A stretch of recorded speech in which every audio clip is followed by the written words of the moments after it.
+2 class after the development of the endosperm, the next very important and different topic is development of embryo. ठीक है, so which is also known as embryogeny.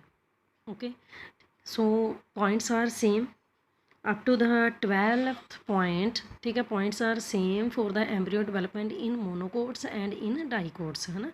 सो जिदा तुसी देख रहे हो book दे विच कि in dicotyledons लिखा होया नंबर 1 है ना. 12वें पॉइंट तो बाद जाके उन्होंने लिखा इन मोनोकोटिलीडनस. ਇਹਦਾ मतलब कि 12 पॉइंट्स दोनों के सेम है एम्ब्रीओ डेवलपमेंट के. ठीक है, अगे जाके मोनोकोट्स ਦੇ ਵਿੱਚ ਥੋੜਾ ਜਿਹਾ ਡਿਫਰੈਂਸ ਆਏਗਾ. ਕਿਉਂਕਿ ਮੈਨੂੰ ਲੱਗਦਾ ਇੰਨਾ ਕਿ ਤੁਹਾਨੂੰ ਪਤਾ ਹੀ ਹੈ ਕਿ ਮੋਨੋਕੋਟਸ ਦੇ ਵਿੱਚ ਇੱਕ ਹੀ ਕੋਟੀਲੀਡਨ ਹੁੰਦੀ ਆ ਉਹਨਾਂ ਦੇ ਸੀਡਸ ਦੇ ਅੰਦਰ ਹੈ ਨਾ.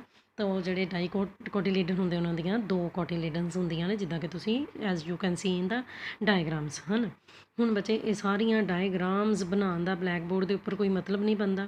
ਮੈਂ ਇਸ ਟੌਪਿਕ ਨੂੰ ਸਿੰਪਲ ਕੀਤਾ ਹੈ ਕਿਉਂਕਿ ਬੜੇ ਸਾਰੇ ਬੱਚਿਆਂ ਕੋਲੋਂ ਇਹ ਟੌਪਿਕ ਐਜ਼ ਸੱਚ ਯਾਦ ਨਹੀਂ ਹੁੰਦਾ. ਤਾਂ ਉਹਨਾਂ ਨੂੰ ਕਹੀਦਾ ਹੈ ਕਿ ਜਿਸ ਤਰ੍ਹਾਂ ਛੋਟਾ ਕਰਕੇ ਦੀਪਕ ਦੇ ਵਿੱਚ ਦਿੱਤਾ ਹੋਇਆ ਜਾਂ MPD ਦੇ ਵਿੱਚ ਦਿੱਤਾ ਹੋਇਆ ਹੈਲਪ ਬੁੱਕ 'ਚ ਤੁਸੀਂ ਉੱਥੋਂ ਕਰ ਲਓ.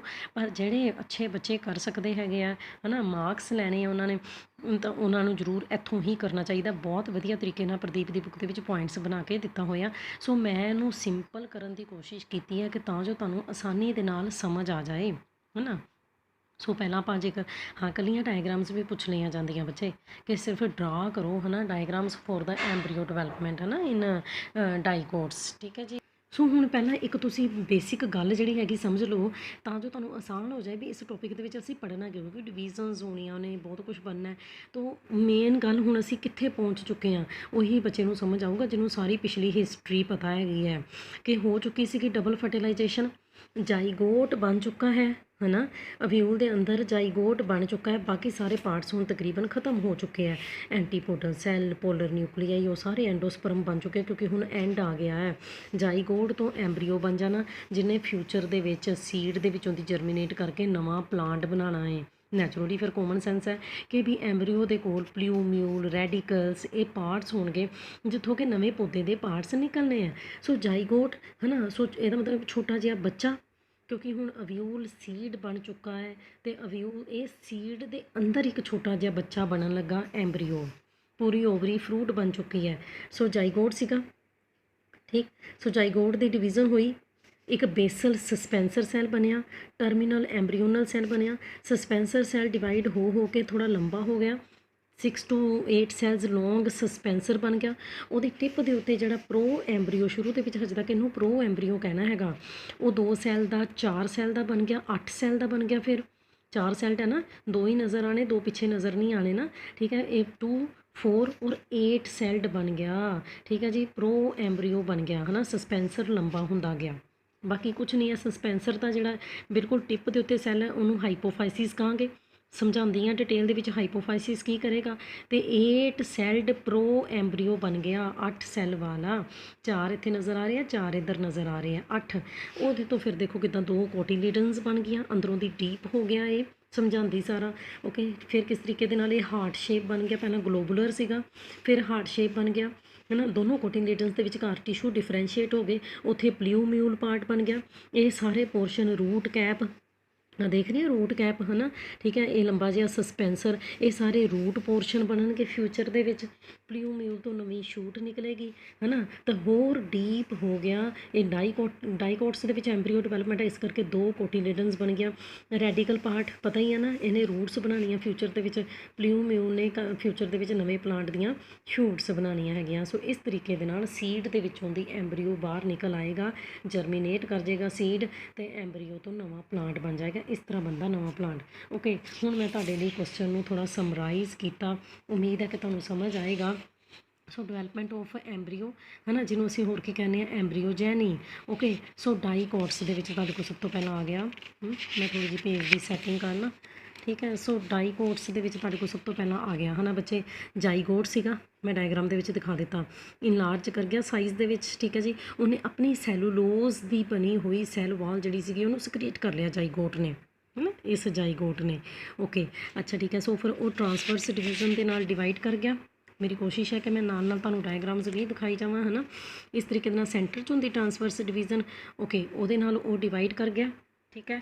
ਉਹਦੇ ਡਿਵਾਈਡ ਕਰਨ ਦੇ ਨਾਲ ਕੀ ਹੋ ਗਿਆ, ਇੱਕ ਉੱਪਰ ਵਾਲੇ ਪੋਰਸ਼ਨ ਦੇ ਵਿੱਚ ਲਾਰਜ ਬੇਸਲ ਸੈੱਲ ਬਣ ਗਿਆ ਜਿਹਨੂੰ ਕਿ ਅਸੀਂ ਸਸਪੈਂਸਰ ਸੈੱਲ ਕਹਿੰਦੇ ਹਾਂ, ਅਤੇ ਇੱਕ ਛੋਟਾ ਟਰਮੀਨਲ ਸੈੱਲ ਬਣ ਗਿਆ ਜਿਹਨੂੰ ਅਸੀਂ ਕਿ ਐਂਬਰੀਓਨਲ ਸੈੱਲ ਕਹਿੰਦੇ ਹਾਂ। ਦਿਸ ਬੇਸਲ ਸਸਪੈਂਸਰ ਸੈੱਲ ਅਤੇ ਟਰਮੀਨਲ ਸਿਰੇ ਦੇ ਉੱਤੇ ਠੀਕ ਹੈ ਕਿਹੜਾ ਐਂਬਰੀਓ ਸੈੱਲ ਬਣ ਗਿਆ। ਓਕੇ, ਅੱਛਾ ਫਿਰ ਕੀ ਹੋਇਆ ਹੈ ਨਾ, ਠੀਕ ਹੈ। ਜਿਹੜਾ ਤਾਂ ਲਾਰਜ ਸਸਪੈਂਸਰ ਸੈੱਲ ਸੀ ਨਾ ਉਹ ਡਿਵਾਈਡ ਕੀਤਾ ਬਹੁਤ ਵਾਰੀ ਟਰਾਂਸਵਰਸ ਡਿਵੀਜ਼ਨਸ ਦੇ ਦੁਆਰਾ, ਜਿਹਦੇ ਨਤੀਜੇ ਵਜੋਂ ਕਿ 2 ਸੈੱਲ ਬਣੇ ਹੈ ਨਾ। ਸਸਪੈਂਸਰ ਜਿਹੜਾ ਸੀ ਨਾ ਉਹ ਡਿਵਾਈਡ ਕੀਤਾ ਟਰਾਂਸਫਰ ਡਿਵੀਜ਼ਨ ਦੇ ਨਾਲ, ਅਤੇ 2 ਸੈੱਲ ਬਣੇ ਬਚੇ।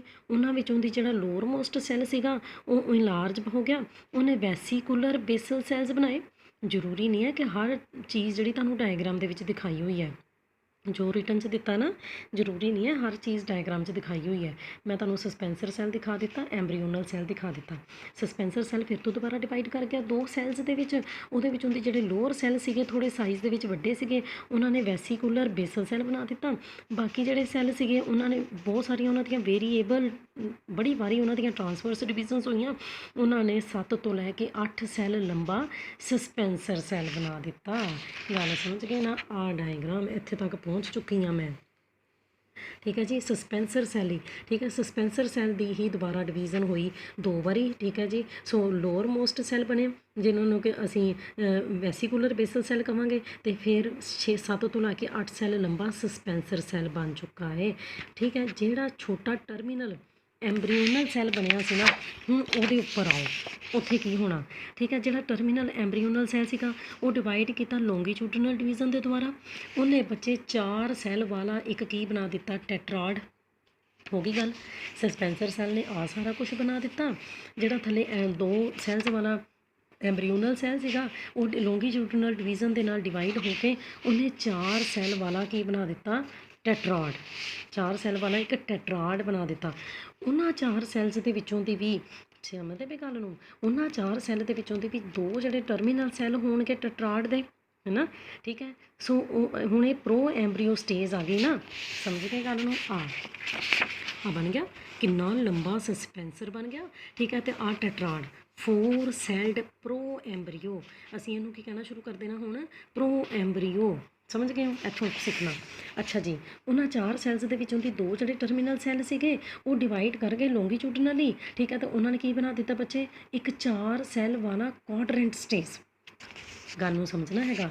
ਉਹਨਾਂ 4 ਦੇ ਵਿੱਚੋਂ ਦੀ ਹੁਣ ਠੀਕ ਹੈ ਜਿਹੜੇ 2 ਸੀਗੇ ਨਾ ਟਰਮੀਨਲ ਸੈੱਲ ਉਹ ਡਿਵਾਈਡ ਕੀਤੇ ਲੋਂਗੀਚੂਡਨਲ ਡਿਵੀਜ਼ਨ ਦੇ ਨਾਲ, ਅਤੇ ਉਹਨਾਂ ਨੇ 4 ਸੈੱਲ ਵਾਲਾ ਇੱਕ ਕੁਆਡਰੈਂਟ ਬਣਾ ਦਿੱਤਾ। ਓਕੇ, ਮੈਨੂੰ ਲੱਗਦਾ ਸਾਰੇ ਬੱਚਿਆਂ ਨੂੰ ਪਤਾ ਕਿ 4 ਸੈੱਲਸ ਨੂੰ ਕੁਆਡਰੈਂਟ ਸਟੇਜ ਕਹਿੰਦੇ ਆ। ਹਰ ਇੱਕ ਜਿਹੜਾ ਠੀਕ ਹੈ 4 ਸੈੱਲ ਜਿਹੜੇ ਸੀਗੇ, ਹੁਣ ਆਹ ਕੁਆਡਰੈਂਟ ਦੇ ਵਿੱਚ 4 ਸੈੱਲ ਬਣੇ ਨਾ, ਚਾਰੇ ਦੇ ਚਾਰੇ ਜਿਹੜੇ ਹੈਗੇ ਆ ਉਹਨਾਂ ਨੇ ਹੁਣ ਡਿਵਾਈਡ ਕਰ ਜਾਣਾ ਟਰਾਂਸਵਰਸ ਡਿਵੀਜ਼ਨ ਦੇ ਦੁਆਰਾ, ਅਤੇ ਉਹਨਾਂ ਨੇ ਹੁਣ ਕੀ ਬਣਾ ਦੇਣਾ, 8 ਸੈੱਲ ਵਾਲਾ ਪ੍ਰੋ ਐਂਬਰੀਓ ਬਣਾ ਦੇਣਾ। ਅਤੇ ਮੈਨੂੰ ਲੱਗਦਾ ਕਿ 8 ਸੈੱਲਡ ਨੂੰ ਅਸੀਂ ਕਹਾਂਗੇ ਓਕਟੈਂਟ ਸਟੇਜ। ਜਿਵੇਂ ਕਿ 4 ਸੈੱਲ ਨੂੰ ਕੁਆਡਰੈਂਟ ਸਟੇਜ ਕਿਹਾ, 8 ਸੈੱਲ ਨੂੰ ਕੀ ਕਹਾਂਗੇ, ਓਕਟੈਂਟ ਸਟੇਜ। ਓਕੇ, ਮੈਂ ਤੁਹਾਨੂੰ ਡਾਇਗਰਾਮ ਵੀ ਦਿਖਾ ਦਿੰਦੀ ਹਾਂ। ਇਹ 4 ਸੈੱਲ ਵਾਲਾ ਪ੍ਰੋ ਐਂਬਰੀਓ ਸੀਗਾ, ਇਹ 8 ਸੈੱਲ ਵਾਲਾ ਪ੍ਰੋ ਐਂਬਰੀਓ ਬਣ ਗਿਆ, ਠੀਕ ਹੈ ਜੀ। ਆਹ ਵੀ 8 ਸੈੱਲ ਵਾਲਾ ਹੀ ਤੁਹਾਨੂੰ ਦਿਖਾਇਆ। ਇੱਥੇ ਤੱਕ ਹੁਣ ਤੁਸੀਂ ਰੁਕੋ ਡਾਇਗਰਾਮਸ ਅੱਗੇ, ਹੈ ਨਾ। ਅੱਛਾ, ਇਹ ਹੁਣ ਜਿਹੜੇ ਹਰ ਇੱਕ ਜਿਹੜੇ 8 ਸੈੱਲ ਸੀਗੇ ਨਾ ਓਕਟੈਂਟ ਦੇ, ਇਹ ਹੁਣ ਪੈਰੀਕਨਾਈਨਲ ਡਿਵੀਜ਼ਨ ਦੇ ਨਾਲ ਡਿਵਾਈਡ ਕਰ ਗਏ, ਠੀਕ ਹੈ ਜੀ। ਸੋ ਬਾਹਰ ਵਾਲੇ ਉਹਨਾਂ ਨੇ ਕੀ ਬਣਾ ਦਿੱਤੇ, ਹੁਣ ਨੈਚੁਰਲੀ ਬੱਚੇ 8 ਸੈੱਲ ਪੈਰੀਕਨਾਈਨਲ ਡਿਵੀਜ਼ਨ ਦੇ ਨਾਲ ਡਿਵਾਈਡ ਕਰਨਗੇ, ਅਤੇ ਇਹਦਾ ਮਤਲਬ ਕਿ ਕਿੰਨੇ ਸੈੱਲ ਵਾਲਾ ਹੁਣ ਪ੍ਰੋ ਐਂਬਰੀਓ ਬਣ ਜਾਏਗਾ, 16। 8 16, ਠੀਕ ਹੈ। 16 ਸੈੱਲ ਪ੍ਰੋ ਐਂਬਰੀਓ ਬਣ ਗਿਆ। ਉਹਦੇ ਵਿੱਚੋਂ ਦੀ ਬਾਹਰ ਵਾਲੇ ਜਿਹੜੇ 8 ਹੈਗੇ ਆ ਐਕਸਟਰਨਲ, ਉਹਨਾਂ ਨੂੰ ਅਸੀਂ ਪ੍ਰੋਟੋਡਰਮਲ ਸੈੱਲ ਕਹਿੰਦੇ ਹਾਂ। ਅੰਦਰ ਵਾਲੇ ਜਿਹੜੇ 8 ਹੈਗੇ ਅਸੀਂ ਉਹਨਾਂ ਨੂੰ ਇੰਟਰਨਲ ਸੈੱਲ ਕਹਿੰਦੇ ਹਾਂ। There are no diagrams for these points, ਹੈ ਨਾ। ਹੁਣ ਤੁਸੀਂ ਇੱਕ ਚੀਜ਼ ਹੋਰ ਦੇਖ ਰਹੇ ਹੋਣੇ ਕਿ ਮੈਡਮ ਨੇ ਆਹ ਜਿਹੜਾ ਚਾਰਟ ਬਣਾਇਆ ਇਹਦੇ 'ਚ ਮੈਡਮ ਨੇ 1 ਨੰਬਰ 2 3 ਨੰਬਰ, ਧਿਆਨ ਨਾਲ ਜੇਕਰ ਦੇਖੋ ਤਾਂ ਕੀ ਪਾਏ ਹੋਏ ਆ, 7 ਨੰਬਰ, ਹੈ ਨਾ। ਇਹ ਬੱਚੇ ਜਿਹੜੇ ਤੁਹਾਡੇ ਬੁੱਕ ਦੇ ਵਿੱਚ ਪੁਆਇੰਟਸ ਲਿਖੇ ਹੋਏ ਨਾ, ਉਹਨੂੰ ਮੈਂ ਡਾਇਗਰਾਮੈਟਿਕਲੀ ਲਿਖ ਦਿੱਤਾ ਹੈ ਕਿ ਵੀ ਇਹ ਉਹਨਾਂ ਪੁਆਇੰਟਸ ਦੇ ਲਈ ਤੁਹਾਨੂੰ ਇੱਕ ਚਾਰਟ ਬਣਾਤਾ, ਤੁਹਾਡੇ ਲਈ ਈਜ਼ੀ ਕਰਤਾ ਲਰਨ ਕਰਨਾ। ਦੇਖੋ ਬਹੁਤ ਆਸਾਨ ਹੋਏਗਾ ਤੁਹਾਡੇ ਲਈ ਲਰਨ ਕਰਨਾ। ਇਹ ਚਾਰਟ ਦੇਖਣ ਤੋਂ ਬਾਅਦ ਫਿਰ ਤੁਸੀਂ ਆਪਣੀ ਬੁੱਕ ਦੇਖਿਓ, ਤੁਹਾਨੂੰ ਲੱਗੇਗਾ ਕਿ ਹਾਂ ਤੁਸੀਂ ਕਾਫੀ ਕੁਛ ਸੁਣ ਲਿਆ। 8 ਸੈੱਲ ਦੇ ਜਿਹੜੇ ਸੀ ਨਾ ਓਕਟੈਂਟ ਦੇ, ਠੀਕ ਹੈ, ਜਿਹੜੇ ਕਿ ਪੈਰੀਕਨਾਈਨਲ ਡਿਵੀਜ਼ਨ ਦੇ ਨਾਲ ਡਿਵਾਈਡ ਕੀਤੇ ਨਾ, ਉਹ ਬੱਚੇ 16 ਸੈੱਲਡ ਜਿਹੜਾ ਐਂਬਰੀਓ ਬਣਿਆ। ਉਹਦੇ 'ਚੋਂ ਬਾਹਰ ਵਾਲੇ 8 ਜਿਹੜੇ ਹੈਗੇ ਉਹਨਾਂ ਨੂੰ ਪ੍ਰੋਟੋਡਰਮਲ ਸੈੱਲ ਕਹਿੰਦੇ ਆ, ਅੰਦਰ ਵਾਲੇ ਜਿਹੜੇ 8 ਸੈੱਲ ਹੁੰਦੇ ਉਹਨਾਂ ਨੂੰ ਇੰਟਰਨਲ ਸੈੱਲ ਕਹਿੰਦੇ ਆ। ਅੱਛਾ, ਜਿਹੜੇ ਤਾਂ ਬਾਹਰ ਵਾਲੇ ਪ੍ਰੋਟੋਡਰਮਲ ਸੈੱਲ ਸੀਗੇ ਉਹ ਡਿਵਾਈਡ ਕਰਕੇ ਪੈਰੀਕਨਾਈਨਲ ਡਿਵੀਜ਼ਨ ਦੇ ਨਾਲ, ਠੀਕ ਹੈ, ਅਤੇ ਉਹਨਾਂ ਨੇ ਐਂਬਰੀਓ ਦੇ ਬਾਹਰ ਵਾਲੀ ਲਈ ਇੱਕ ਲੇਅਰ ਬਣਾ ਲਈ ਜਿਹਨੂੰ ਅਸੀਂ ਕੀ ਕਹਿੰਦੇ ਹਾਂ, ਐਪੀਡਰਮਿਸ। ਠੀਕ ਹੈ ਜੀ। ਅੰਦਰ ਵਾਲੇ ਜਿਹੜੇ 8 ਸੈੱਲ ਸੀਗੇ ਉਹ ਅਲੱਗ-ਅਲੱਗ ਪਲੇਨਸ ਦੇ ਵਿੱਚ ਡਿਵਾਈਡ ਕੀਤੇ ਆ। ਕਿਉਂ? ਕਿਉਂਕਿ ਤੁਹਾਨੂੰ ਪਤਾ ਫਿਰ ਉਹੀ ਗੱਲ, ਐਂਬਰੀਓ ਤੋਂ ਕੱਲ੍ਹ ਨੂੰ ਫਿਊਚਰ ਦੇ ਵਿੱਚ ਨਵਾਂ ਪਲਾਂਟ ਬਣਨਾ ਹੈ। ਉਹਨਾਂ ਨੇ ਠੀਕ ਹੈ ਅੰਦਰ ਵਾਲਿਆਂ ਨੇ ਕੀ ਬਣਾ ਦਿੱਤਾ, ਇੱਕ ਗਰਾਊਂਡ ਮੈਰੀਸਟੈਮ। ਇਹ ਟਰਮਸ ਤੁਹਾਨੂੰ ਇੱਦਾਂ ਹੀ ਪੜ੍ਹਨੀਆਂ ਪੈਣੀਆਂ। ਪ੍ਰੋਕੈਂਬੀਅਮ ਬਣਾ ਲਿਆ ਕੋਟੀਲੀਡਨਸ ਦਾ, ਹਾਈਪੋਕੋਟਾਈਲ, ਪਲਿਊਮਿਊਲ। ਇਹ ਬੱਚੇ ਐਂਬਰੀਓ ਦੇ ਬਹੁਤ ਇੰਪੋਰਟੈਂਟ ਪਾਰਟਸ ਹੁੰਦੇ ਆ, ਹੈ ਨਾ। ਕੱਲ੍ਹ ਨੂੰ ਇੱਥੋਂ ਹੀ ਕੋਈ ਗੱਲ ਨਹੀਂ, ਤੁਹਾਨੂੰ ਅੱਗੇ ਜਾ ਕੇ ਵੀ ਸਮਝਾਵਾਂਗੇ, ਨਵੇਂ ਪਾਰਟਸ ਨਿਕਲ ਆਉਣੇ ਆ ਪਲਾਂਟ ਦੇ। ਓਕੇ, ਠੀਕ ਹੈ। ਹੁਣ ਕੀ ਹੋਇਆ, ਹੁਣ ਇਹ ਸਾਰਾ ਤੁਹਾਡਾ ਕੰਪਲੀਟ ਹੋ ਗਿਆ ਪ੍ਰੋ ਐਂਬਰੀਓ ਵਾਲਾ ਸਾਰਾ ਪਾਰਟ। ਠੀਕ ਹੈ। ਹੁਣ ਮੈਂ ਫਿਰ ਤੋਂ ਦੁਬਾਰਾ ਚੱਲੀ ਹਾਂ ਸਸਪੈਂਸਰ 'ਤੇ। 8ਵਾਂ ਪੁਆਇੰਟ ਜਿਹੜਾ ਤੁਹਾਡੇ ਕੋਲ ਹੈਗਾ ਨਾ, ਉਹ ਸਸਪੈਂਸਰ ਦਾ ਹੈ। ਠੀਕ ਹੈ ਨਾ। ਸਸਪੈਂਸਰ ਨੂੰ ਅਸੀਂ ਪਿੱਛੇ ਛੱਡਿਆ ਹੋਏ ਸੀ, ਯਾਦ ਆ ਤੁਹਾਨੂੰ?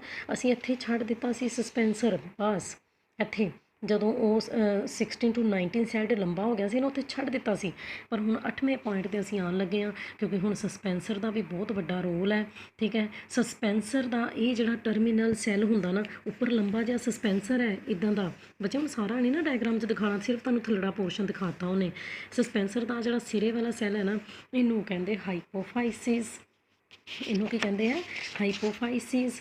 ਠੀਕ ਹੈ। ਸੋ 9ਵਾਂ ਪੁਆਇੰਟ ਬੁੱਕ ਦੇ ਵਿੱਚ ਕੀ ਹੈ, ਹਾਈਪੋਫਾਈਸਿਸ ਡਿਵਾਈਡ ਕਰਦਾ ਟਰਾਂਸਵਰਸ ਡਿਵੀਜ਼ਨਸ ਦੇ ਦੁਆਰਾ ਵੀ, ਲੋਂਗੀਟਿਊਡਨਲ ਡਿਵੀਜ਼ਨਸ ਦੇ ਦੁਆਰਾ ਵੀ, ਹੈ ਨਾ। ਕਿਹਨਾਂ ਦੇ ਵਿੱਚ ਡਿਵਾਈਡ ਕਰ ਜਾਂਦਾ, 3 ਟਾਇਰਸ, 3 ਲਾਈਨਾਂ ਬਣਾ ਦਿੰਦਾ ਹੈਗਾ ਸੈੱਲਸ ਦੀਆਂ, ਜਿਹੜੇ ਕਿ ਕੀ ਕਰਦੇ ਆ, ਇਹ ਸਾਰਾ ਕੁਛ ਹਾਈਪੋਫਾਈਸਿਸ ਬਣਾ ਰਿਹਾ ਸਸਪੈਂਸਰ ਦਾ ਟਰਮੀਨਲ ਸੈੱਲ। ਉਹ 3 ਲਾਈਨਸ ਜਿਹੜੀਆਂ ਸੈੱਲਸ ਦੀਆਂ ਬਣੀਆਂ ਨਾ, ਉਹਦੇ ਵਿੱਚੋਂ ਦੀ ਬੱਚੇ ਟਾਇਰ ਕਹਿ ਦਿੰਦੇ ਨਾ, ਟਾਇਰਸ ਦਾ ਮਤਲਬ ਹੈਗਾ 3 ਲਾਈਨਸ। ਠੀਕ ਹੈ। ਅੰਦਰ ਵਾਲੇ ਜਿਹੜੇ ਸੈੱਲਸ ਹੈਗੇ ਆ ਇਨਰ ਟਾਇਰ ਦੇ, ਉਹ ਕੋਟੀਕਲ ਇਨੀਸ਼ੀਅਲਸ ਆਫ ਰੈਡੀਕਲ ਬਣਾਉਣਗੇ। ਰੈਡੀਕਲ ਮਤਲਬ ਆਰ ਤੋਂ ਰੈਡੀਕਲ, ਆਰ ਤੋਂ ਰੂਟ। ਇਹਨੇ ਸਾਰਾ ਰੂਟ ਪੋਰਸ਼ਨ ਬਣਾਉਣਾ ਹਾਈਪੋਫਾਈਸਿਸ ਨੇ। ਓਕੇ, ਅੱਛਾ। ਜਿਹੜੇ ਮਿਡਲ ਵਾਲੇ ਅਤੇ ਬਾਹਰ ਵਾਲੇ ਜਿਹੜੇ ਉਹਦੇ ਟਾਇਰਸ ਹੈਗੇ ਆ, ਹੈ ਨਾ। ਠੀਕ ਹੈ। 3 ਟਾਇਰ ਬਣੇ ਨਾ ਹਾਈਪੋਫਾਈਸਿਸ ਤੋਂ। ਠੀਕ ਹੈ। ਬਾਹਰ ਵਾਲੇ ਅਤੇ ਜਿਹੜੇ ਵਿਚਕਾਰ ਵਾਲੇ ਜਿਹੜੇ ਸੈੱਲ ਹੈਗੇ ਆ, ਉਹ ਕਾਹਦਾ ਇਨੀਸ਼ੀਅਲ ਬਣਾਉਂਦੇ ਆ, ਰੂਟ ਪ੍ਰੋਟੋਡਮ ਅਤੇ ਰੂਟ ਕੈਪ ਦਾ। ਇਹ ਸਾਰੇ ਜਾਣੇ ਮਿਲ ਕੇ ਇਹ ਸਾਰੇ ਸੈੱਲਸ ਜਿਹੜੇ ਹੈਗੇ ਹਾਈਪੋਫਾਈਸਿਸ ਦੇ ਡਿਵਾਈਡ ਹੋ ਕੇ ਇਹ ਰੂਟ ਏਪੀਕਲ ਮੈਰੀਸਟੈਮ ਬਣਾਉਂਦੇ ਹੈ। ਠੀਕ ਹੈ। ਡਾਇਗਰਾਮ ਦੇ ਵਿੱਚ ਮੈਂ ਤੁਹਾਨੂੰ ਥੋੜ੍ਹਾ ਜਿਹਾ ਦਿਖਾਉਣ ਦੀ ਕੋਸ਼ਿਸ਼ ਕਰਦੀ ਹਾਂ। ਠੀਕ ਹੈ ਜੀ। ਰੂਟ ਕੈਪ, ਸਾਰਾ ਰੂਟ ਵਾਲਾ ਪੋਰਸ਼ਨ ਇੱਥੋਂ ਹਾਈਪੋਫਾਈਸਿਸ ਤੋਂ ਬਣਿਆ, ਹੈ ਨਾ। ਠੀਕ ਹੈ। ਬਾਕੀ ਦਾ ਇਹ ਗਲੋਬੂਲਰ ਸ਼ੇਪ ਸੀ। 10ਵਾਂ ਪੁਆਇੰਟ ਜਿਹੜਾ ਹੈਗਾ ਤੁਹਾਡਾ ਰਿਟਨ ਦੇ ਵਿੱਚ ਵੀ ਮੈਂ ਤੁਹਾਨੂੰ ਦਿਖਾ ਦਿੰਦੀ ਹਾਂ। ਠੀਕ ਹੈ। ਜਦੋਂ ਬੱਚੇ ਅਸੀਂ ਇੱਥੇ ਤੱਕ ਪਹੁੰਚ ਗਏ ਨਾ, ਹੈ ਨਾ। ਠੀਕ ਹੈ ਵੀ ਇਹ ਰੂਟ ਏਪੀਕਲ ਮੈਰੀਸਟੈਮ ਬਣ ਚੁੱਕੀ ਹੈਗੀ ਆ। ਠੀਕ ਹੈ। ਤੁਹਾਡੀ 9ਵੇਂ ਪੁਆਇੰਟ ਦੇ ਵਿੱਚ। ਤਾਂ 10ਵਾਂ ਪੁਆਇੰਟ ਕੀ ਆਉਣਾ, ਜਦੋਂ ਅਸੀਂ ਇਸ ਸਟੇਜ ਦੇ ਉੱਤੇ ਪਹੁੰਚ ਗਏ। ਠੀਕ ਹੈ ਜੀ। ਐਂਬਰੀਓ ਕਿੱਦਾਂ ਦਾ ਸੀਗਾ, ਗਲੋਬੂਲਰ, ਹਜੇ ਤੱਕ ਗੋਲ ਮਟੋਲ ਸੀਗਾ, ਉਹਦੀ ਰੇਡੀਅਲ ਸਿਮੈਟਰੀ ਸੀਗੀ। ਅਸੀਂ ਉਹਨੂੰ ਪ੍ਰੋ ਐਂਬਰੀਓ ਕਿਹਾ। ਪ੍ਰੋ ਐਂਬਰੀਓ ਐਂਬਰੀਓ ਬਣ ਜਾਏਗਾ। ਠੀਕ ਹੈ। ਜਦੋਂ ਉਹਦੇ ਅੰਦਰ ਰੈਡੀਕਲ, ਪਲਿਊਮਿਊਲ ਅਤੇ ਕੋਟੀਲੀਡਨਸ ਡਿਵੈਲਪ ਕਰ ਜਾਣਗੇ। 10ਵਾਂ ਪੁਆਇੰਟ। ਠੀਕ ਹੈ ਜੀ, ਹੋ ਗਿਆ। 11ਵਾਂ ਪੁਆਇੰਟ, ਕੋਟੀਲੀਡਨਸ ਜਿਹੜੀਆਂ ਹੈਗੀਆਂ ਨੇ, ਹੈ ਨਾ, ਉਹ ਕਿੱਥੋਂ ਦੀ ਅਰਾਈਜ਼ ਕਰਦੀਆਂ ਪਈਆਂ ਨੇ। ਠੀਕ ਹੈ। ਸੋ 2 ਕੋਟੀਲੀਡਨਸ ਅਰਾਈਜ਼ਿੰਗ ਫਰੋਮ ਦਾ, ਠੀਕ ਹੈ, 2 ridges of the tissues appeared at the distal region of the pro ਐਂਬਰੀਓ।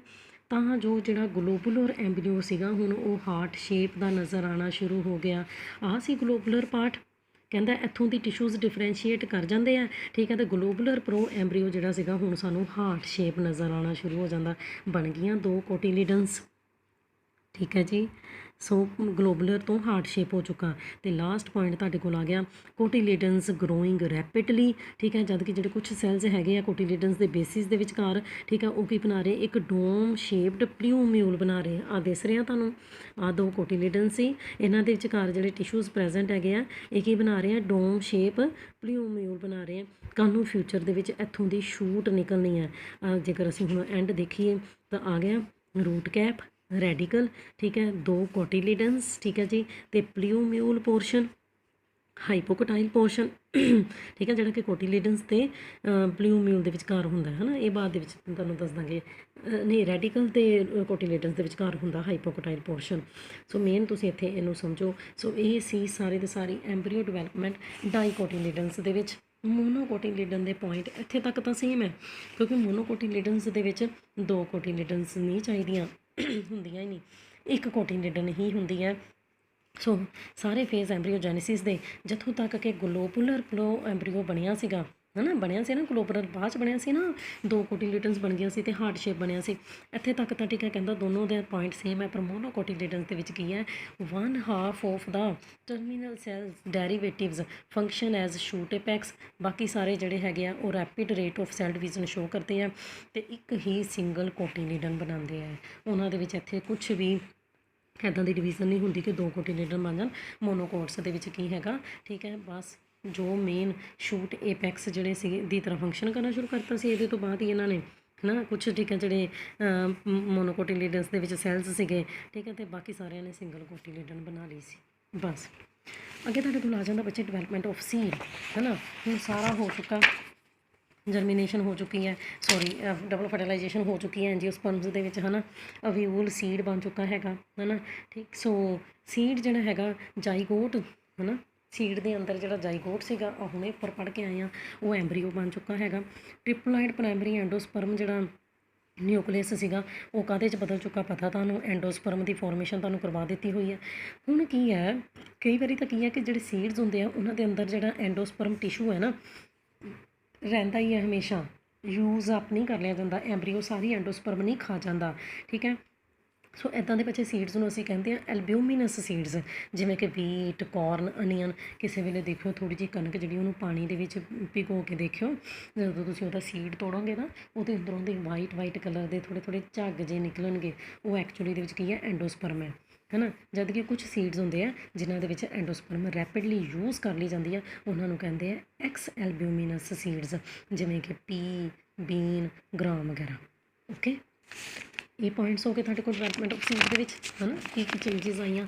ਤੀਸਰਾ ਪੁਆਇੰਟ, ਨਿਊਸੈਲਸ ਜਿਹੜਾ ਸੀਗਾ ਯੂਜ਼ ਅਪ ਹੋ ਜਾਂਦਾ ਹੈ ਨਾ ਐਂਬਰੀਓ ਦੀ ਡਿਵੈਲਪਮੈਂਟ ਦੇ ਦੌਰਾਨ, ਅਤੇ ਕੁਛ ਕੇਸਿਸ ਦੇ ਵਿੱਚ ਕਈ ਵਾਰੀ ਐਂਡੋਸਪਰਮ ਜਿਹੜੀ ਹੈਗੀ ਆ ਉਹ ਇੱਕ ਥਿਨ ਲੇਅਰ ਦੀ ਫੋਰਮ ਦੇ ਵਿੱਚ ਰਹਿ ਜਾਂਦੀ ਹੈ, ਜਿਹਨੂੰ ਅਸੀਂ ਕੀ ਕਹਿੰਦੇ ਹਾਂ, ਪੈਰੀਸਪਰਮ। ਕਿਉਂਕਿ ਤੁਹਾਨੂੰ ਪਤਾ ਨਾ ਨਿਊਸੈਲਸ ਹੀ ਐਂਡੋਸਪਰਮ ਬਣ ਚੁੱਕਾ ਸੀਗਾ, ਹੈ ਨਾ, ਠੀਕ ਹੈ। ਤਾਂ ਕਈ ਵਾਰੀ ਐਂਡੋਸਪਰਮ ਜਿਹੜੀ ਇੱਕ ਪਤਲੀ ਜਿਹੀ ਲੇਅਰ ਦੀ ਫੋਰਮ ਦੇ ਵਿੱਚ ਵੀ ਰਹਿ ਜਾਂਦੀ ਹੈ, ਉਹਨੂੰ ਕਹਿੰਦੇ ਪੈਰੀਸਪਰਮ।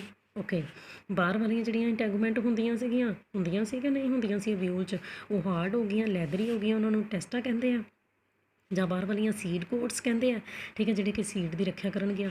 ਅੰਦਰ ਵਾਲੀਆਂ ਜਿਹੜੀਆਂ ਇੰਟੈਗੂਮੈਂਟ ਸੀਗੀਆਂ, ਹੈ ਨਾ, ਉਹਨਾਂ ਨੂੰ ਅਸੀਂ ਟੈਗਮਨ ਕਹਿੰਦੇ ਆ।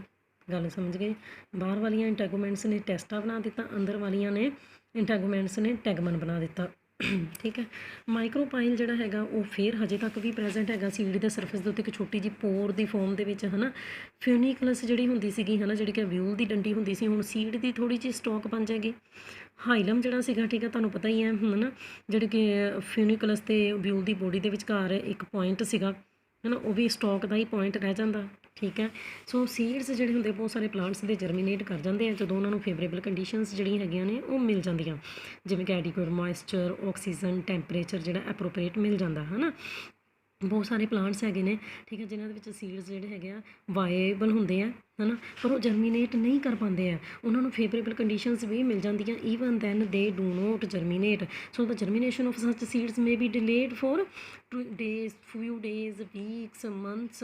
So such seeds are known as dormant seeds, है ना, and the state of such seeds is called dormancy. Okay, so dormancy ਜਿਹੜੀ ਹੈ ਉਹ ਸਟੇਜ ਹੈ, ਠੀਕ ਹੈ, ਜਦੋਂ when the seeds they fail to germinate even if the environmental conditions are favourable. So ਇੱਥੇ ਤੁਹਾਨੂੰ ਡਾਇਗਰਾਮਸ ਦਿਖਾਈਆਂ ਹੋਈਆਂ, ਬਹੁਤ ਜ਼ਿਆਦਾ ਪ੍ਰੈਕਟਿਸ ਕਰਵਾਈ ਹੋਈ ਹੈ ਤੁਹਾਨੂੰ +1 ਦੇ ਵਿੱਚ ਵੀ, ਹੈ ਨਾ, seed the.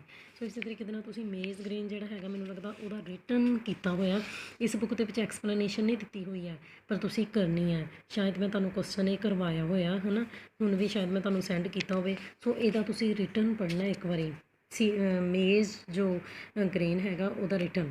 Okay, now development of fruit. So ਪਤਾ ਹੀ ਹੈ ਤੁਹਾਨੂੰ ਕਿ ਟਰੂ ਫਰੂਟ ਕਿੰਨੀ ਵਾਰੀ ਕਰ ਚੁੱਕੇ ਹਾਂ ਆਪਾਂ, ਹੈ ਨਾ। ਸੋ ਓਵਰੀ ਦੇ ਅੰਦਰ ਡਿਫਰੈਂਸ਼ੀਏਸ਼ਨ ਹੁੰਦੀ ਹੈ, ਸੈਲ ਡਿਵੀਜ਼ਨ ਹੁੰਦੀ ਹੈ, ਓਵਰੀ ਜਿਹੜੀ ਹੈਗੀ ਆ ਪੱਕ ਕੇ ਫਰੂਟ ਬਣ ਜਾਂਦੀ ਹੈ, ਠੀਕ ਹੈ ਜੀ। ਸੋ ਓਵਰੀ ਦੀ ਜਿਹੜੀ ਵਾਲ ਹੈ ਹੁਣ ਉਹ ਸੀਡ ਦੀ ਵਾਲ ਬਣ ਜਾਂਦੀ ਹੈ, ਹੈ ਨਾ। ਸੋ ਵਾਲ ਆਫ ਦਾ ਓਵਰੀ ਜਿਹੜੀ ਹੈਗੀ ਆ, ਠੀਕ ਹੈ, ਉਹ ਪੈਰੀਕਾਰਪ 'ਚ ਬਦਲ ਗਈ। ਸੋ ਇੱਥੇ ਤੁਹਾਨੂੰ ਇੱਕ ਨਵੀਂ ਗੱਲ ਪਤਾ ਲੱਗੀ ਕਿ ਵਾਟ ਇਜ਼ ਪੈਰੀਕਾਰਪ। ਫਰੂਟ ਦੀ ਵਾਲ ਜਿਹੜੀ ਹੁੰਦੀ ਹੈ ਉਹਨੂੰ ਪੈਰੀਕਾਰਪ ਕਹਿੰਦੇ ਆ, ਠੀਕ ਹੈ, ਫਰੂਟ ਦੀ ਬਾਹਰ ਵਾਲੀ ਵਾਲ ਨੂੰ। ਓਕੇ, ਸੋ ਕੁਝ ਕੇਸਿਸ ਦੇ ਵਿੱਚ, ਹੈ ਨਾ, ਤੁਹਾਨੂੰ ਪਤਾ ਕਿ ਫਾਲਸ ਫਰੂਟ ਵੀ ਡਿਵੈਲਪ ਕਰ ਜਾਂਦੇ। ਟਰੂ ਫਰੂਟ ਉਹ ਹੈ, ਠੀਕ ਹੈ, ਜਿਹੜਾ ਕਿ ਓਵਰੀ ਤੋਂ ਡਿਵੈਲਪ ਕੀਤਾ, ਬਾਕੀ ਸਾਰੇ ਪਾਰਟਸ ਵੀ ਵਿੱਚ ਹੀ ਹੋਣਗੇ ਪਰ ਓਵਰੀ ਵਿੱਚ ਸੀਗੀ, ਹੈ ਨਾ, ਠੀਕ ਹੈ, ਜਿੱਦਾਂ ਕਿ ਮੈਂਗੋ, ਬ੍ਰਿੰਜਲ, ਬਨਾਨਾ, ਟਮੈਟੋ, ਗ੍ਰੇਪਸ ਵਗੈਰਾ, ਹੈ ਨਾ।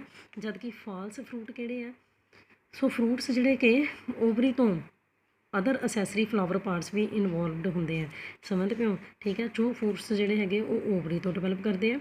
ਫਾਲਸ ਫਰੂਟਸ ਕਿਹੜੇ ਹੈਗੇ ਆ, ਠੀਕ ਹੈ, ਜਿਹਦੇ 'ਚ ਕਿ ਓਵਰੀ ਤਾਂ ਇਨਵੋਲਵਡ ਹੁੰਦੀ ਹੈ ਫਰੂਟ ਦੀ ਫੋਰਮੇਸ਼ਨ ਦੇ ਵਿੱਚ, ਪਰ ਬਾਕੀ ਪਾਰਟਸ ਵੀ ਜਿਹੜੇ ਹੈਗੇ ਆ ਉਹ ਫਰੂਟ ਬਣਾਉਣ 'ਚ ਹੈਲਪ ਕਰ ਦਿੰਦੇ ਆ, ਉਹਨਾਂ ਨੂੰ ਕਹਿੰਦੇ ਫਾਲਸ ਫਰੂਟ। ਜਿਵੇਂ ਕਿ ਐਪਲ ਹੋ ਗਿਆ, ਫਿਗ ਫਰੂਟ ਹੋ ਗਿਆ, ਉਹਦੇ 'ਚ ਜਿਹੜਾ ਪਾਰਟ ਤੁਸੀਂ ਖਾਂਦੇ ਹੋ ਨਾ, ਐਪਲ ਦਾ ਜਿਹੜਾ ਪਾਰਟ ਤੁਸੀਂ ਖਾਂਦੇ ਹੋ, ਐਕਚੁਅਲੀ ਦੇ ਵਿੱਚ ਤੁਸੀਂ ਉਹ ਕੀ ਖਾ ਰਹੇ ਹੋ, ਜਿਹੜਾ ਕਿ ਰਿਸੈਪਟੇਕਲ ਸੀਗਾ। ਹੁਣ ਮੈਨੂੰ ਨਹੀਂ ਪਤਾ ਤੁਹਾਨੂੰ ਪਤਾ ਹੈ ਕਿ ਨਹੀਂ, ਰਿਸੈਪਟੀਕਲ ਫੁੱਲ ਦੇ ਅੰਦਰ ਕਿਹੜਾ ਪਾਰਟ ਸੀਗਾ। ਓਕੇ, ਲੌਂਗੀਟਿਊਡਨਲ ਸੈਕਸ਼ਨ ਤੁਹਾਨੂੰ ਦਿਖਾਇਆ ਹੋਇਆ, ਠੀਕ ਹੈ, ਮੈਂਗੋ ਫਰੂਟ ਦਾ, ਹੈ ਨਾ। ਬਾਹਰ ਵਾਲੀ ਲੇਅਰ ਨੂੰ ਪੈਰੀਕਾਰਪ ਕਹਿੰਦੇ ਆ, ਅੰਦਰ ਵਾਲਾ ਜਿਹੜਾ ਗੁੱਦੇਦਾਰ ਮਟੀਰੀਅਲ ਹੁੰਦਾ ਉਹਨੂੰ ਮੀਜ਼ੋਕਾਰਪ ਕਹਿੰਦੇ, ਜਿਹਨੂੰ ਅਸੀਂ ਖਾਂਦੇ ਹਾਂ ਜੂਸੀ ਪਾਰਟ, ਹੈ ਨਾ। ਗਿਟਕ ਜਿਹੜੀ ਹੈਗੀ ਹਾਰਡ ਪਾਰਟ, ਉਹਨੂੰ ਅਸੀਂ ਐਂਡੋਕਾਰਪ ਕਹਿੰਦੇ ਆ। ਅਤੇ ਕਦੀ ਤੁਸੀਂ ਮੈਂਗੋ ਦੀ ਗਿਟਕ ਨੂੰ ਖੜਕਾ ਕੇ ਦੇਖਿਓ, ਇੱਦਾਂ ਤੁਹਾਨੂੰ ਕੁਛ ਆਵਾਜ਼ ਆਊਗੀ, ਹੈ ਨਾ, ਉਹ ਉਹਦੇ ਅੰਦਰ ਸੀਡ ਹੈ। Now, very important question for 1 marks, ठीक है, what is pomology? So the branch of the horticulture that deals with the study of fruits and their cultivation is called pomology। ਸਮਝ ਗਏ। ਸੋ ਫਰੂਟਸ ਦੀ ਸਟੱਡੀ ਦੇ ਨਾਲ ਉਹਨਾਂ ਦੀ cultivation ਦੇ ਨਾਲ ਜਿਹੜੀ ਬ੍ਰਾਂਚ ਹੋਰਟੀਕਲਚਰ ਦੀ ਡੀਲ ਕਰਦੀ ਹੈ ਉਹਨੂੰ ਪੋਮੋਲੋਜੀ ਕਹਿੰਦੇ ਆ। ਹੁਣ ਜੇਕਰ ਅਸੀਂ ਰੋਲ ਪੜ੍ਹੀਏ, ਠੀਕ ਹੈ, ਸੋ ਪੋਲੀਨੇਸ਼ਨ ਦਾ ਬਹੁਤ ਵੱਡਾ ਰੋਲ ਹੈ ਫਰੂਟ ਦੀ ਫੋਰਮੇਸ਼ਨ ਦੇ ਵਿੱਚ, ਸੀਡਸ ਦਾ ਬਹੁਤ ਵੱਡਾ ਰੋਲ ਹੈ, ਪਾਰਥੀਨੋਕਾਰਪਿਕ ਸੀਡਸ ਜਿਹੜੇ ਫਰੂਟਸ ਜਿਹੜੇ ਹੈਗੇ ਕਿਸ ਤਰੀਕੇ ਨਾਲ ਡਿਵੈਲਪ ਕੀਤੇ ਜਾ ਸਕਦੇ, ਸੀਡ ਦੀ ਰਾਈਪਨਿੰਗ, ਫਰੂਟ ਦੀ ਰਾਈਪਨਿੰਗ, ਕਿਉਂਕਿ ਅਸੀਂ ਕਿਹੜਾ ਟੌਪਿਕ ਪੜ੍ਹਦੇ ਪਏ ਹਾਂ, ਡਿਵੈਲਪਮੈਂਟ ਆਫ ਫਰੂਟ। ਤੋਂ ਦੇਖ ਲੈਂਦੇ ਹਾਂ ਪੋਲੀਨੇਸ਼ਨ ਦਾ ਕੀ ਰੋਲ ਹੈ। ਪੋਲੀਨੇਸ਼ਨ ਨਾ ਹੁੰਦੀ ਤਾਂ ਪੋਲਨ ਗ੍ਰੇਨਸ ਜੇਕਰ ਸਟਿਗਮਾ ਦੇ ਉੱਤੇ ਸ਼ੈੱਡ ਨਾ ਹੁੰਦੇ ਤਾਂ ਫਰਟੀਲਾਈਜੇਸ਼ਨ ਨਹੀਂ ਸੀ ਹੋਣੀ, है ना, ठीक है। So fertilization, seed development, growth of the ovary, है ना, प्रिवेंशन ऑफ ओवरी एब्सिशन, मतलब कि ओवरी ਜਿਹੜੀ ਹੈ ਪਹਿਲਾਂ ਹੀ ਝੜ ਨਾ ਜਾਏ, ਹੈ ਨਾ। ਸੋ ਇਹਨਾਂ ਨੂੰ ਬਹੁਤ ਧਿਆਨ ਦੇ ਵਿੱਚ ਰੱਖਣਾ। ਸੋ ਪੋਲੀਨੇਸ਼ਨ ਤੋਂ ਬਾਅਦ ਪੋਲਨ ਗ੍ਰੇਨ ਨੇ ਤੁਹਾਨੂੰ ਪਤਾ ਕਿ ਵਾਲ ਹੈਲਡ ਪ੍ਰੋਟੀਨਸ ਅਤੇ ਅਦਰ ਕੰਪੋਨੈਂਟਸ ਰਿਲੀਜ਼ ਕੀਤੇ ਸੀਗੇ, ਠੀਕ ਹੈ, ਜਿਹਦੇ ਕਰਕੇ ਕਿ ਦੋਨਾਂ ਦੇ ਪੋਲਨ ਗ੍ਰੇਨ ਦੇ ਅਤੇ ਸਟਿਗਮਾ ਦੇ ਰੈਕੋਗਨੀਸ਼ਨ ਫੈਕਟਰ ਇੱਕ ਦੂਸਰੇ ਦੇ ਨੇੜੇ ਆ ਗਏ ਸੀ, ਹੈ ਨਾ, ਠੀਕ ਹੈ। ਤਾਂ ਪੋਲਨ ਟਿਊਬ ਜਿਹੜੀ ਬਾਹਰ ਨਿਕਲ ਆਈ ਸੀ। ਇਸੇ ਤਰੀਕੇ ਦੇ ਨਾਲ ਕਹਿੰਦਾ ਪੋਲਨ ਗ੍ਰੇਨਸ ਜਿਹੜੇ ਆ ਕੁਛ ਸਪੈਸੀਫਿਕ ਹਾਰਮੋਨਸ ਰਿਲੀਜ਼ ਕਰਦੇ, ਜਿਵੇਂ ਕਿ ਆਕਸੀਨ ਵਗੈਰਾ, ਹੈ ਨਾ, ਠੀਕ ਹੈ। ਸੋ ਜਿਹਦੇ ਕਰਕੇ ਕਿ ਓਵਰੀ ਦੀ ਜਿਹੜੀ ਗਰੋਥ ਹੈਗੀ ਹੈ ਉਹ ਸ਼ੁਰੂ ਹੋ ਜਾਂਦੀ ਹੈ ਅਤੇ ਉਹ ਫਰੂਟ ਦੇ ਵਿੱਚ ਬਦਲਣਾ ਸ਼ੁਰੂ ਹੋ ਜਾਂਦੀ ਹੈ। ਰੋਲ ਆਫ ਸੀਡਸ, ਦੇਖੋ ਫਰੂਟ ਦੀ ਡਿਵੈਲਪਮੈਂਟ 'ਚ ਸੀਡ, ਤੁਸੀਂ ਕਹੋਗੇ ਕਿ ਸੀਡ ਤਾਂ ਫਰੂਟ ਦੇ ਅੰਦਰ ਬਣੇ ਸੀਗੇ। ਸੋ ਸੀਡ ਵੀ ਬਹੁਤ ਇੰਪੋਰਟੈਂਟ ਰੋਲ ਪਲੇ ਕਰਦੇ ਆ ਨੋਰਮਲ ਫਰੂਟ ਦੀ ਡਿਵੈਲਪਮੈਂਟ ਦੇ ਲਈ, ਹੈ ਨਾ। ਦੇਖੋ ਜਿਹੜਾ ਯੰਗ ਐਪਲ ਫਰੂਟ ਹੈਗਾ, ਜੇਕਰ ਤੁਸੀਂ ਐਪਲ ਨੂੰ ਸੈਂਟਰ ਦੇ ਵਿੱਚ ਉਹਦੀ ਕੱਟ ਕੇ ਦੇਖਿਆ ਹੋਣਾ, ਕਿੰਨੀ ਵਧੀਆ ਸ਼ੇਪ ਬਣਦੀ ਹੈ ਐਪਲ ਦੀ। ਤਾਂ ਤੁਸੀਂ ਦੇਖਦੇ ਹੋ ਦੋ ਦੋ ਸੀਡਸ ਪਏ ਹੁੰਦੇ ਆ ਕੱਟੇ ਹੋਏ ਪੋਰਸ਼ਨ ਦੇ ਉੱਪਰ, ਜੇਕਰ ਤੁਸੀਂ ਦੇਖੋ ਨਾ, ਠੀਕ ਹੈ, ਦੋਨਾਂ ਸਾਈਡਾਂ ਦੇ ਉੱਤੇ ਦੋ ਦੋ ਸੀਡ ਜਾਂ ਇੱਕ ਇੱਕ ਸੀਡ ਪਿਆ ਹੀ ਹੁੰਦਾ, ਹੈ ਨਾ, ਠੀਕ ਹੈ। ਸੋ ਇਹ ਐਕਸਪੈਰੀਮੈਂਟਲੀ ਵੀ ਨਿਸ਼ ਸਾਇੰਟਿਸਟ ਨੇ ਪ੍ਰੂਵ ਕੀਤਾ ਸੀ 1952 ਦੇ ਵਿੱਚ, ਕਨਫਰਮਡ ਕੀਤਾ ਕਿ seeds are essential for the normal development of strawberry fruits, ਹੈ ਨਾ, ਠੀਕ ਹੈ। ਸੋ ਫਰਦਰ ਇਨਵੈਸਟੀਗੇਸ਼ਨਸ ਵੀ ਕੀਤੀਆਂ ਗਈਆਂ ਕਿ ਸੀਡਸ ਜਿਹੜੇ ਹੈਗੇ ਆ ਉਹ ਆਕਸੀਨ, ਜਿਬਰਲਿਨ ਅਤੇ ਸਾਈਟੋਕਾਈਨਿਨ ਹਾਰਮੋਨਸ ਪ੍ਰੋਡਿਊਸ ਕਰਦੇ ਆ, ਠੀਕ ਹੈ। ਦੇਖੋ ਜਿਹੜੇ ਕਿ ਫਰੂਟ ਦੀ ਡਿਵੈਲਪਮੈਂਟ ਦੇ ਲਈ ਜ਼ਰੂਰੀ ਹੈ। ਥਰਡ ਤੁਹਾਡੇ ਕੋਲ ਆ ਗਿਆ ਪਾਰਥੀਨੋਕਾਰਪਿਕ ਫਰੂਟਸ, ਹੈ ਨਾ। ਸੋ ਜਿੱਦਾਂ ਤੁਹਾਨੂੰ ਪਾਰਥੀਨੋਜੈਨੇਸਿਸ ਪੜ੍ਹਾਈ ਸੀ, ਇੱਥੇ ਪਾਰਥੀਨੋਕਾਰਪੀ ਹੈ, ਦੋਨਾਂ ਦੇ ਵਿੱਚ ਡਿਫਰੈਂਸ ਹੈਗਾ। ਪਾਰਥੀਨੋਜੈਨੇਸਿਸ ਦਾ ਮਤਲਬ ਸੀਗਾ, ਠੀਕ ਹੈ, ਡਿਵੈਲਪਮੈਂਟ ਆਫ ਆਰਗੈਨਿਜ਼ਮ ਵਿਦਆਊਟ ਫਰਟੀਲਾਈਜੇਸ਼ਨ। ਇੱਥੇ ਪਾਰਥੀਨੋਕਾਰਪੀ ਕੀ ਹੈ, development of fruits, seedless fruits you can say, ਹੈ ਨਾ, ਠੀਕ ਹੈ। ਸੋ ਬਿਨਾਂ ਸੀਡਸ ਵਾਲੇ ਫਰੂਟ ਪੈਦਾ ਕਰਨਾ ਬਿਨਾਂ ਫਰਟੀਲਾਈਜੇਸ਼ਨ ਤੋਂ, ਓਕੇ, ਉਹਨੂੰ ਕਹਿੰਦੇ ਆ ਪਾਰਥੀਨੋਕਾਰਪੀ, ਹੈ ਨਾ। ਕਈ ਵਾਰੀ ਕੀ ਹੋ ਜਾਂਦਾ ਵੀ ਕੁਝ ਪਲਾਂਟਸ ਦੇ ਵਿੱਚ ਨਾ ਸੀਡਸ ਵਾਏਬਲ ਨਹੀਂ ਹੋ ਪਾਉਂਦੇ, ਸੀਡਸ ਜਿਹੜੇ ਹੈਗੇ ਆ ਉਹਨਾਂ ਦੇ ਨਾਲ ਨਵੇਂ ਪਲਾਂਟ ਨਹੀਂ ਉੱਗ ਪਾਉਂਦੇ ਆ। ਸੋ ਸੀਡਲੈਸ ਫਰੂਟਸ ਜਿਹੜੇ ਹੈਗੇ ਫਿਰ ਪ੍ਰੋਡਿਊਸ ਕਰਨੇ ਪੈਂਦੇ ਆ। ਅੱਜ ਕੱਲ੍ਹ ਜਿੱਦਾਂ ਕਿ ਗ੍ਰੇਪਸ ਆ ਰਹੇ ਆ, ਬਨਾਨਾ ਆ ਰਹੇ ਆ, ਈਵਨ ਕਿ ਸਿਟਰਸ ਆ ਰਹੇ ਆ, ਠੀਕ ਹੈ। ਅੱਗੇ ਤੁਹਾਡੇ ਕੋਲ ਆ ਗਿਆ ਰਾਈਪਨਿੰਗ ਆਫ ਦਾ ਫਰੂਟ, ਹੈ ਨਾ। ਕੁਛ ਸਮੇਂ ਤੋਂ ਬਾਅਦ ਗਰੋਥ ਦੇ, ਹੈ ਨਾ, ਸੈੱਲ ਡਿਵੀਜ਼ਨ ਤੋਂ ਬਾਅਦ, ਇਨਲਾਰਜਮੈਂਟ ਤੋਂ ਬਾਅਦ ਮੈਚੋਰ ਫਰੂਟ ਜਿਹੜਾ ਹੈਗਾ, ਠੀਕ ਹੈ, ਉਹਦੇ ਅੰਦਰ ਚੇਂਜਿਸ ਆਉਣੀਆਂ ਸ਼ੁਰੂ ਹੋ ਜਾਂਦੀਆਂ ਅਤੇ ਫਰੂਟ ਜਿਹੜਾ ਹੈਗਾ ਰਾਈਪ ਕਰਨਾ ਸ਼ੁਰੂ ਕਰ ਦਿੰਦਾ। ਤਾਂ ਮੈਨੂੰ ਲੱਗਦਾ ਹਰ ਬੱਚੇ ਨੂੰ ਪਤਾ ਕਿ ਕੱਚੇ ਫਰੂਟ ਅਤੇ ਪੱਕੇ ਫਰੂਟ 'ਚ ਕੀ ਫਰਕ ਹੈ ਨਾ। ਸੋਫਟਨਿੰਗ ਹੋ ਜਾਂਦੀ ਹੈ ਫਰੂਟ ਦੀ ਜਦੋਂ ਫਰੂਟ ਪੱਕ ਜਾਂਦਾ, ਕਿਉਂ, ਕਿਉਂਕਿ ਉਹਦੀ ਸੈੱਲ ਵਾਲ ਜਿਹੜੀ ਹੈਗੀ ਹੈ ਨਾ ਫਰੂਟ ਦੀ, ਉਹਦੀ ਐਂਜ਼ਾਈਮਸ ਦੀ ਮਦਦ ਦੇ ਨਾਲ ਡੀਗ੍ਰੇਡੇਸ਼ਨ ਹੋਣੀ ਸ਼ੁਰੂ ਹੋ ਜਾਂਦੀ ਹੈ। ਮਿਡਲ ਲੈਮਿਲਾ ਦੀ ਸੈੱਲ ਕੰਟੈਂਟ ਸੋਲੂਬਲ ਹੋ ਜਾਂਦੇ ਆ, ਹਾਈਡਰੋਲਿਟਿਕ ਕਨਵਰਸ਼ਨ ਹੋ ਜਾਂਦੀ ਹੈ, ਬਹੁਤ ਸਾਰੇ ਜਿਹੜੇ ਸਟੋਰੇਜ ਮਟੀਰੀਅਲਸ ਸੀਗੇ ਉਹ ਸੋਲੂਬਲ ਸ਼ੂਗਰਸ ਦੇ ਵਿੱਚ ਬਦਲ ਜਾਂਦੇ ਆ, ਆਰਗੈਨਿਕ ਐਸਿਡਸ ਦੇ ਵਿੱਚ ਬਦਲ ਜਾਂਦੇ ਆ, ਹੈ ਨਾ, ਨਵੇਂ ਐਂਜ਼ਾਈਮਸ ਬਣਨ ਦੇ ਕਰਕੇ। ਤੀਸਰਾ ਪੁਆਇੰਟ, ਕਲੋਰੋਪਲਾਸਟ ਜਿਹੜਾ ਸੀਗਾ, ਠੀਕ ਹੈ ਨਾ, ਉਹ ਟਰਾਂਸਫਾਰਮ ਹੋ ਗਿਆ ਕਾਹਦੇ ਅੰਦਰ, ਕੈਰੋਟੀਨੋਇਡ ਰਿਚ ਜਿਹੜੇ ਕਲੋਰੋਪਲਾਸਟ ਬਣ ਚੁੱਕੇ ਆ, ਹੈ ਨਾ।